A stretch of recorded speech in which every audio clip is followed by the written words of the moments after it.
Olá, professor. Essa é a minha apresentação de filosofia.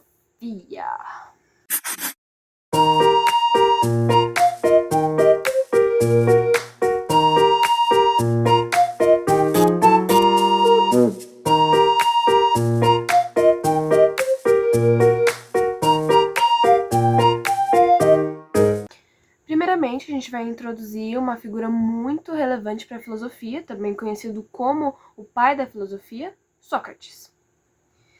Ele viveu em Atenas durante o apogeu da civilização grega, e como ele não anotava as coisas que ele falava, tudo que a gente sabe hoje em dia, todas as coisas que ele disse, as ideias que ele falava e que ensinava para os seus discípulos, foram todas eternizadas por esses mesmos discípulos que escreveram.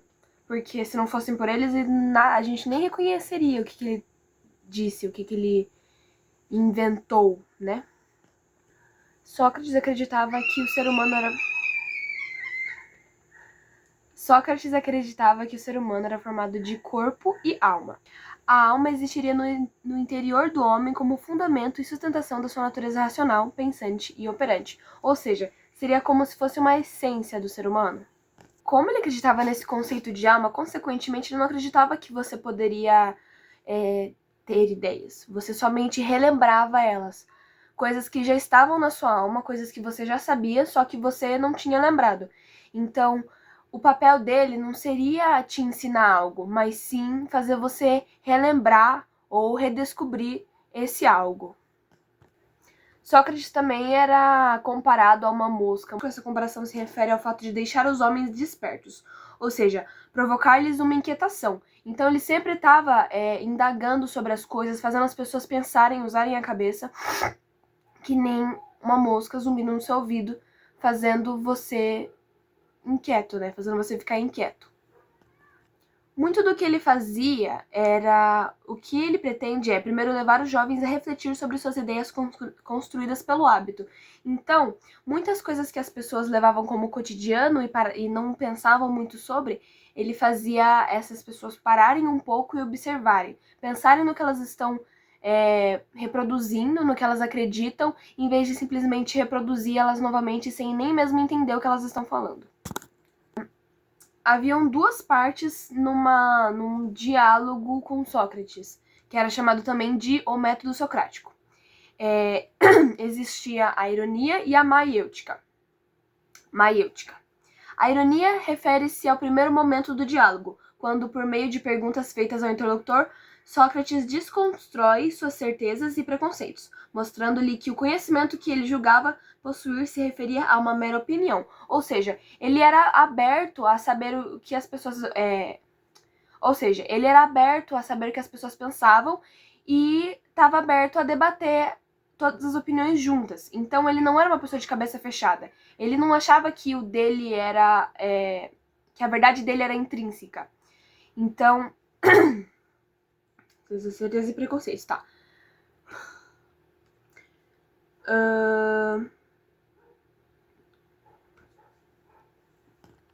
Então, não só Sócrates, como também as pessoas e os interlocutores e seus discípulos também se sentiam... eles meio que duvidavam da sua própria opinião para ver se ela realmente... Oxi! O interlocutor sente-se inseguro de suas crenças, reconhecendo a própria ignorância. Então, muitas vezes, quando você para pensar um pouco naquilo que você acredita, pode ser que você reconheça que, na verdade, você estava só sendo levado por um efeito manada, ou às vezes pela força do hábito. Já no segundo ponto, sendo a maiêutica, o filósofo continua fazendo perguntas, levando o interlocutor a buscar uma conclusão segura sobre o tema para, então, definir um conceito sobre esse mesmo tema. Então, depois dele duvidar daquilo que depois ele fazer os outros duvidarem daquilo que eles acreditam, deles se indagarem sobre aquilo que eles nunca tiveram... Depois deles indagarem... No segundo momento, por meio da maiêutica, o filósofo continua fazendo perguntas, levando o interlocutor a buscar uma conclusão segura sobre o tema, para então definir um conceito sobre esse mesmo tema. Então, mesmo que na ironia ele faça indagações sobre o que essa pessoa pensa, sobre as ideias dessa pessoa, na maiêutica, ele ajuda essa mesma pessoa a tentar achar um caminho para que ele consiga achar uma conclusão. Então, ele não somente faz a pessoa... Segundo Sócrates, não é possível ensinar alguma coisa a outra pessoa. As ideias já existem no interior de cada indivíduo e são conhecidas por sua alma eterna. Algo que eu já tinha dito anteriormente, que ele acreditava que você somente desperta esse conhecimento, porque ele já está previamente em você.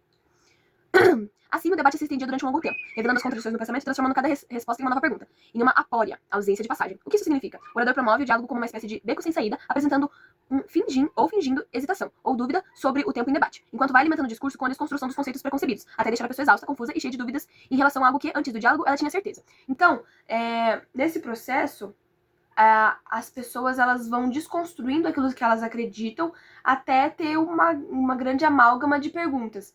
Então, pode ser que, por exemplo, você todos os dias acorde e tome um café. Num debate desses, você iria desconstruir tudo isso e você iria começar a se perguntar, por exemplo, por que você acorda, por que você toma café, por que você faz essas coisas, como você faz essas coisas, por que o café é o café, por que você faz o café daquela forma, entendeu? Por que você dorme daquele jeito. Então, você vai desconstruindo cada vez mais aquilo que você pensa e destransformando algo que antes era básico. Então, virtude e conhecimento. Conhece-te a ti mesmo. Essa frase, gravada no templo de Défilos, é, para o pensador estudado, a primeira espécie de sabedoria e o único caminho que leva à virtude. Então, eles, naquela época, que é muito tempo atrás, já reconheciam que assim que quando você conhece a si mesmo, você acaba tendo mais conhecimento sobre o mundo também. E o que é virtude para Sócrates? O filósofo concebe como conhecimento do bem, afirmando o mal como uma consequência da ignorância. Segundo ele, ninguém escolheria o mal para si, pois as pessoas desejam o bem. Quando praticam o mal, o fazem por ignorância e imprudência, porque acreditam que é um bem, fazendo assim escolhas equivocadas. Para Sócrates, uma vida não examinada, não questionada, não merece ser vivida. Daí a ironia, ou seja, reconhecimento da ignorância como o primeiro degrau em direção à longa escada da sabedoria. Filosofia do autoconhecimento ou cuidar de si e dos outros. O objetivo de Sócrates é o homem. E o que é o homem? Para o filósofo, o homem é essencialmente a sua alma. Assim, para que o ser humano consiga atingir o cuidado de si, é necessário desenvolver o autoconhecimento, pois de nada vale cuidar do corpo físico, dos bens materiais e não cuidar de si mesmo, da sua alma. Essa atitude de abandono do mundo das aparências não significa uma renúncia do indivíduo de si mesmo. O que ele defende é que, quando se cuida de si mesmo, modificam-se suas formas de pensar, atitudes e, consequentemente, relação com outros e com o mundo. Então, ele reconhecia que o autocuidado não era somente das suas coisas, como ele diz, com bens materiais, e não somente do seu corpo físico, mas sim da sua mente. Quando você se indaga, quando você entende as coisas que você faz de uma forma mais desconstruída e não somente por efeito manada ou por cotidiano, você acaba se entendendo melhor. E se entendendo melhor, ele acredita que, consequentemente, a relação que melhora... Calma. Ele acredita que, quando você se conhece mais,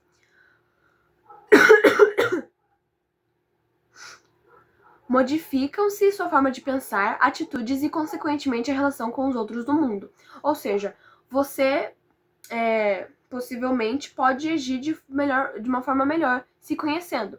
Talvez sabendo como agir melhor, de acordo com a forma que você funciona. Sócrates acreditava na justiça mesmo consciente da dificuldade de sua imparcialidade em uma sociedade desigual como o ateniense. Para um cidadão, a vida boa só é possível quando toda a cidade partilha dos mesmos valores. Somente pela virtude da sabedoria é possível ampliar o olhar do homem para o cidadão, compreendendo que o direito do cuidado de si inclui indissoluvelmente o dever do cuidado com os outros. Então, além de cuidar de si, você também deve cuidar dos outros. Você não deve somente ligar para si mesmo. Você também deve se importar e ter empatia por outros. É este olhar que motiva Sócrates a cuidar de si mesmo. Através do autoconhecimento, o leva indissoluvelmente a ocupar-se dos assuntos da polis. Ao cuidado com os outros, daí a função do moscardo de incomodar, de não permitir que as pessoas se acomodem. Então, ele, nesse incomodar, de não permitir que as pessoas se incomodem, ele diz como, fazendo com que as pessoas se indaguem, ele acredita que ele está ajudando elas a não fazer o mal. porque deixando a ignorância de lado e entendendo melhor como o mundo funciona, você deixa de fazer o mal porque você entende o que é o bem. Convidando cada um ao seu desejo de se tornar melhor, por meio do exercício do filosofar e pelas superações que isso implica a cada indivíduo, tornando possível a vida coletiva. Então, quando ele ensina as pessoas e quando ele retira essa ignorância das pessoas, ele automaticamente torna o mundo um lugar melhor, porque quando as pessoas, o que Sócrates acredita, né? Quando as pessoas deixam de ser ignorantes, elas deixam de entender o mal como bem. Elas deixam de fazer atitudes equivocadas. Acaba que é um bem coletivo, né? Você se indagar e incomodar as pessoas para se indagarem também. Ao promover debates acerca de questões humanas, como ética, política e conhecimento, Sócrates oferecia uma nova visão sobre o indivíduo, promovendo uma revisão de valores que denunciava e desestruturava as bases políticas de Atenas. Então, quando ele agia como uma mosca, fazendo as pessoas se indagarem e pensarem melhor em como as coisas funcionam, não somente agindo pela força do hábito, ele incomodava como o mundo funcionava, como Atenas funcionava. Já que a política de Atenas não era algo do bem, era algo do mal, porque ela só funcionava a partir de trabalhadores que não eram considerados cidadãos. E muitas pessoas, como mulheres e escravos, que não tinham direitos. E isso era algo a ser indagado por Sócrates. As pessoas beneficiadas por essa estrutura de privilégios se sentiram ameaçadas e decidiram afastar Sócrates do poder de transformação que ele poderia exercer sobre a cidade. Então, quando os privilegiados perceberam que Sócrates podia fazer alguma mudança sobre a estrutura de como a cidade funcionava, ou seja, ele traria direitos para as pessoas, para outras pessoas, como os escravos e as mulheres, eles viram que seu posto de privilégio poderia ser derrubado, fazendo com que eles tenham que trabalhar também, já que essas pessoas, esses escravos e não cidadãos, iriam se tornar cidadãos e teriam os mesmos direitos que eles. Acusado de ateísmo, corrupção de jovens e de afrontar os deuses da cidade, ele foi julgado e condenado à morte, tomando o cálice da cicuta, um veneno mortal que recebeu numa bandeja trazida por um de seus discípulos. Cena retratada.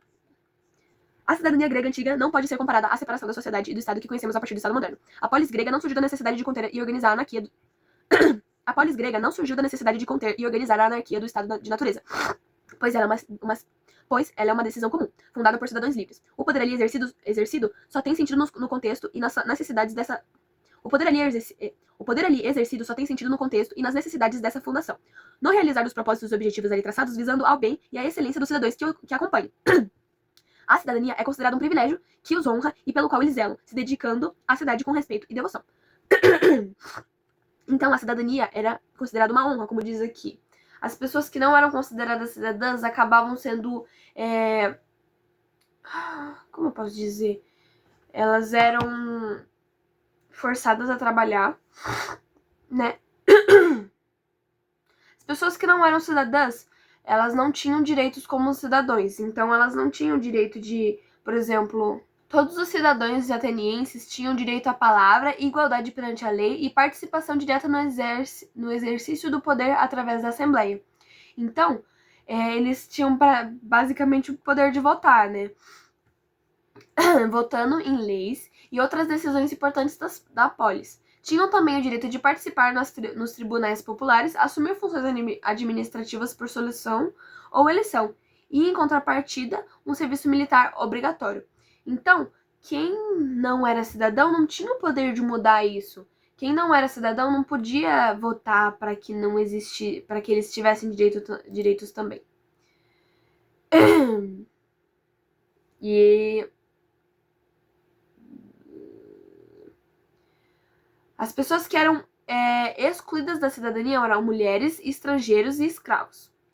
A cidadania ateniense, apesar de ser um sistema democrático pioneiro, limitava-se a uma minoria de homens livres, filhos de pais atenienses. Então, somente homens que não eram escravos e que não eram estrangeiros tinham a cidadania, e somente eles que podiam mudar algum tipo de lei. Ou poderiam ter algum acesso a cargo político ou igualdade perante a lei. Esse foi o vídeo, professor. Espero que você tenha entendido quem é Sócrates, por que ele foi condenado. Até então, foi tudo isso que a gente estudou, né? Sobre o tanto de coisa que o Sócrates falou. Eu acredito que Sócrates é uma pessoa muito inteligente, né? Ou muito desocupado, né? Porque ele pensava pra caralho. Pensava muito além do seu tempo. Principalmente porque o mundo que ele vivia antes de Cristo, ó, 470 antes de Cristo foi quando ele nasceu. Então, é interessante como ele tinha esse tipo de pensamento tão antes, sabe? Essa forma de acreditar em autocuidado, algo que até hoje em dia é subestimado, como ele tinha uma ideia de igualdade, como ele conseguia, como ele entendia o mundo, né? Porque é interessante como ele entendia a ignorância como o mal. E como ele acreditava, né? Ele dava, né? Na verdade, acreditava na bondade das pessoas e acreditava que as pessoas que faziam mal estavam só equivocadas e eram ignorantes. E que isso era a fonte de todo mal, então quem deixava de ser ignorante deixava de ser mal. Porque sabia o que estava fazendo, sabia o que estava falando, e enfim. O que é um pensamento interessante, mas eu acho que eu discordo. Eu acho que tem muitas pessoas que, mesmo sabendo, fazem o mal. Só que eu também acho que tem muitas pessoas que não entendem o mal que fazem e acham que é o bem. Eu não acho que... Porque, pelo menos o que eu entendi é que Sócrates, ele limitava, né, que, na verdade, se você estava fazendo mal era somente porque você era ignorante do que o bem seria. Então, não tinha muita culpa, né? Só que, mesmo que eu concorde com ele que tem muitas pessoas que só fazem o mal por ignorância, eu também acho que muitas e muitas e muitas pessoas simplesmente não se importam. Simplesmente só querem fazer o mal e não ligam para os outros. Deixam de seguir a regra da maiêutica, né? Elas só cuidam de si, não se importam com o cuidado ao outro, não se importam com o cuidado coletivo. O que é bem ruim. Olá, professor. Esse é o meu trabalho de sociologia que eu estou apresentando agora.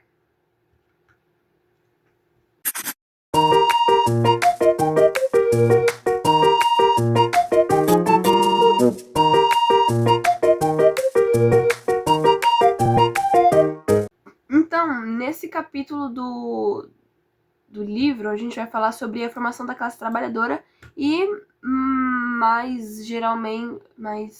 as culturas greco-romanas, berço do mundo ocidental, viam o trabalho como uma atividade de pessoas de alma inferior. Os filósofos gregos antigos observavam em linhas gerais dois principais caminhos para a atividade humana do trabalho.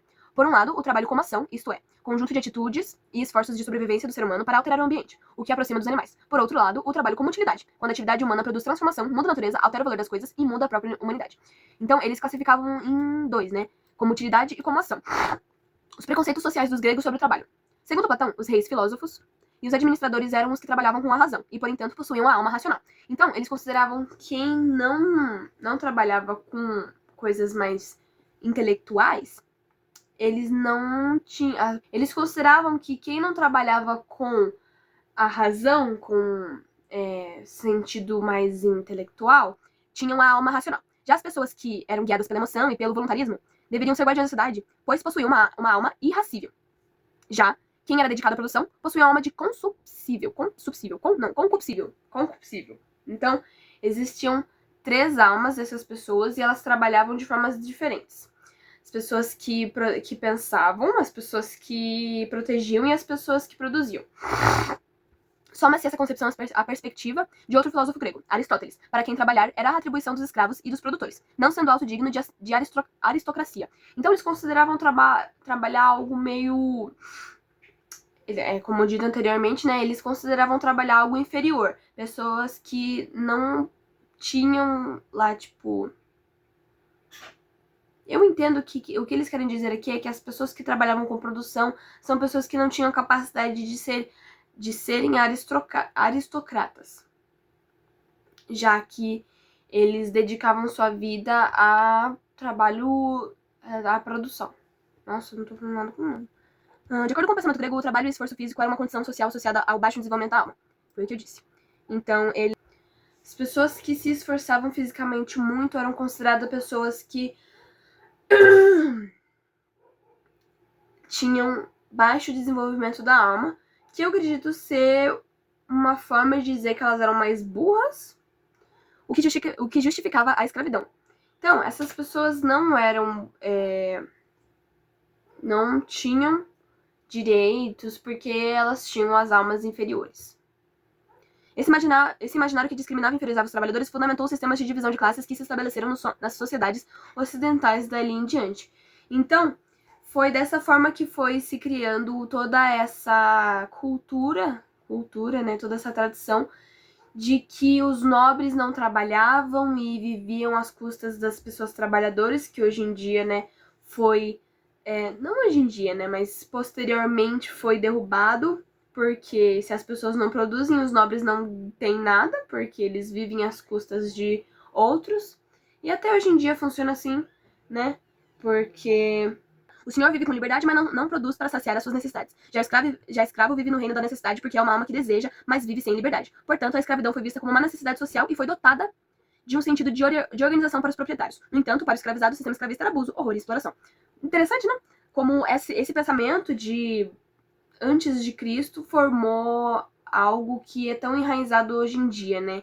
Que essa forma de pensar como as pessoas que trabalham são inferiorizadas. Essa forma, o jeito como as pessoas que trabalham são inferiorizadas, as pessoas que servem são inferiorizadas, né? Como se elas fossem menos, porque a alma delas, olha, como diz aqui, né? A alma delas deseja, porque é uma alma que deseja, mas vive sem liberdade. Isso é uma forma interessante de justificar a escravidão, né? Sua alma é muito pobre, você só vive em necessidade, por isso que você tem que viver em mais necessidade ainda. Acho que isso basicamente é só como eles criaram uma razão para justificar a exploração deles, né? Porque eles não trabalhavam, eles não queriam trabalhar e eles queriam continuar vivendo uma vida boa à custa de outras pessoas. Como funciona até hoje em dia, né? Só foi modernizando várias vezes, né? Mas ainda continua mesmo. Para a filosofia Hannah Arendt, as sociedades construíram diferentes significados para o trabalho. Em sua obra A Condição Humana, a autora se baseou na natureza do trabalho para compreender a vida humana na modernidade, fazendo uma releitura dos valores e preconceitos gregos. Sua análise foi baseada em três atividades fundamentais: labor, poiesis e praxis. Labor é a atividade biológica e o esforço físico do ser humano para manter a sua vida e a sua reprodução como espécie. É o uso do corpo para sobreviver e deixar descendentes. Para a autora, a condição humana da atividade laboral é a vida e o ser humano. É o animal laborans. Expressão que remete ao animal de alma concupiscente, que, segundo Platão, é movido por desejos e paixões. A atividade laborativa está associada aos agricultores, aos cuidados com a terra. O sentido do trabalho propriamente dito foi analisado sob a forma de poiesis, palavra grega que deu origem à palavra poesia. Esse segundo sentido do trabalho para Hannah Arendt corresponde à capacidade do ser humano de criar ferramentas, artifícios e estratégias para enfrentar o desafio de modificar o ambiente. A atividade poética, criativa, pode ser representada pelo escultor, que busca materializar uma ideia de sua obra. O terceiro sentido do trabalho é a praxis, ou trabalho-ação, que se exerce em presença de outras pessoas. É a capacidade de organizar a atividade social do trabalho e transformar o mundo pelas ideias. O instrumento do praxis é o discurso, a palavra e a busca da liberdade e do aprimoramento do ambiente social. É o território da administração e das relações sociais que constituem uma identidade coletiva ao trabalho. Então, ela basicamente disse como funciona, ela reformulou as três almas para outras palavras, né? Em vez de usar, como ele chama aqui, a alma racional, a alma irracível e concupiscível, ela trocou por labor, poiesis e praxis, só que num sentido mais de trabalho, né? Então, é basicamente como funciona, como surgiu toda essa cultura do trabalhador inferiorizado e assalariado. Aqui, o trabalho artesanal, ou artesanato, foi uma das primeiras formas de trabalho a dignificar atividades e funções que eram associadas às classes inferiores. Com as transformações sociais observadas ao final da Idade Média e no início da Era Moderna, os sentidos do trabalho deixaram de ser atribuídos apenas por uma camada ilustrada da sociedade. Os artesãos passaram a se reunir em corporações de ofício, Os artesãos passaram a se reunir em corporações de ofícios, onde foi sendo construída uma ética de trabalho e um conjunto de valores de classe. Nas corporações, os aprendizes deveriam obedecer aos mestres. Estes, além de recolher os tributos devidos aos senhores feudais, eram encarregados de organizar as etapas de produção. Um cargo intermediário era o dos oficiais, que se encarregavam de organizar as condições de trabalho, como estabelecimento de jornadas e de remuneração fixas para os artesãos. Há quem defenda que o trabalho artesanal foi o primeiro modelo de trabalho moderno, embora seja mais comum atribuir esse marco ao trabalho manufaturado e assalariado, que derivou do modelo coletivo presente nas corporações de ofício por meio de um longo processo histórico. Então, professor, esse foi o vídeo. Nesse capítulo de sociologia, ele fala bastante sobre como as atitudes gregas, como os pensamentos gregos influenciaram muito hoje em dia, né? Até porque os gregos são basicamente a raiz do Ocidente. Então, é interessante como uma crença deles, né? Essa forma de pensar como os escravos e as mulheres não tinham direitos e como os trabalhadores também eram inferiores, tem efeito até hoje em dia, né? Imagina o que seria se Sócrates não tivesse sido condenado, né? Se ele tivesse conseguido organizar e fazer com que as pessoas realmente pensassem. Eu acho que a gente existiria num mundo... Acho que, sei lá, acho que até o capitalismo não existiria hoje em dia. Seria engraçado. Né? Não sei, tô falando bobeira, professor. Falando bobeira, professor. Não sei. Vai que você concorda comigo. Tô só me indagando, tô só filosofando, como Sócrates diria.